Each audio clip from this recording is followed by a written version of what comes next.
Friends, welcome back to our channel మా ఇంటి రుచులు. నేను మీ స్మార్ట్ విజయ. ఈరోజు నేను పప్పు మెంతికూర అయితే చేసి చూపిస్తాను. పప్పు మెంతికూరకి కావాల్సిన పదార్థాలు, తయారీ విధానం ఎలాగో చూద్దామండి. పప్పుని ముందుగా 2-3 సార్లు అయితే శుభ్రంగా కడగాలండి.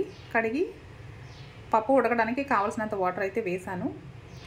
ఇది మనకి విజిల్ పెట్టకుండా అయితే ఉడికిస్తానండి.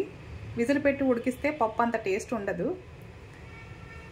పప్పు కడిగి ఒక 10 నిమిషాలు అలా వదిలేసి నానిన తర్వాత ఉడికించుకుంటే టేస్ట్ అయితే చాలా బాగుంటుందండి. ఉడికిన తర్వాత మళ్ళీ నేను మీకు చూపిస్తాను.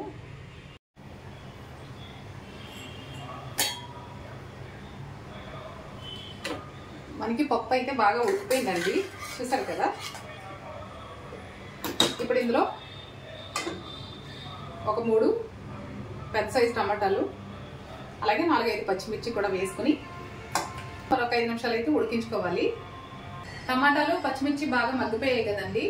ఇప్పుడు మెంతికూర వేసుకుని ఒక 2 నిమిషాలు ఉడికించుకుందాము. మరీ ఎక్కువ ఉడికించుకోవాల్సిన అవసరం లేదు.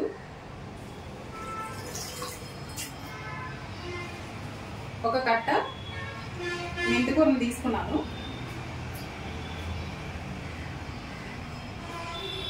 మెంతికూర వేసుకుని ఒక 2 నిమిషాలు ఉడికిన తర్వాత ఒక 1/2 టీ స్పూన్ పసుపు, 1 స్పూన్ కారం, రుచికి సరిపడా ఉప్పు,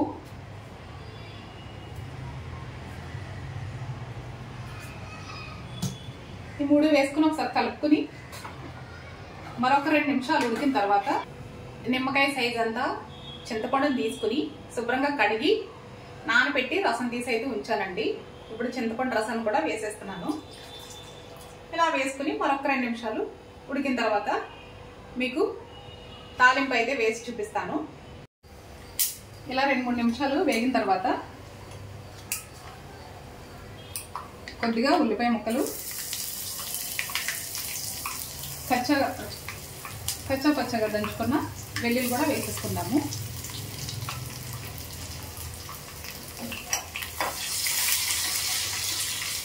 తాలింపు వేసుకోవడానికి చిన్న కళాయి అయితే పెట్టుకుని తగినంత ఆయిల్ అయితే వేసుకున్నానండి. ఆయిల్ వేడైన తర్వాత కొద్దిగా ఆవాలు, జీలకర్ర, ఎండుమిర్చి,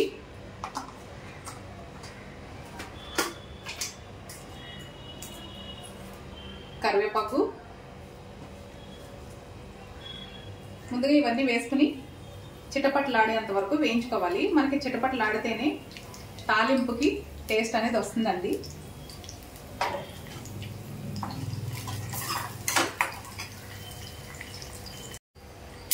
ఇలా 2-3 నిమిషాలు వేగిన తర్వాత కొద్దిగా ఉల్లిపాయ ముక్కలు, కచ్చా పచ్చగా దంచుకున్న వెల్లుల్లి కూడా వేసేసుకుందాము.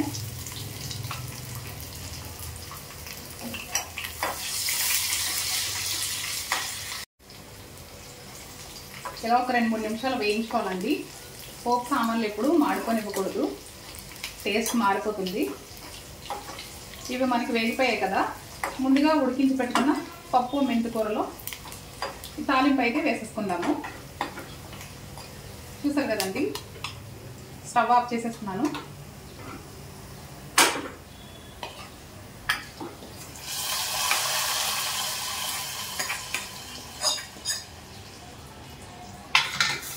సింపుల్గా టేస్టీగా ఉండే పప్పు మెంతికూర అయితే రెడీ అయిపోయిందండి. నేనైతే పప్పు మెంతికూర ఇలానే చేస్తాను. మీరు ఎలా చేసుకుంటారో కామెంట్ చేయండి. ఈ రెసిపీ నచ్చినట్లయితే లైక్ చేయండి, షేర్ చేయండి.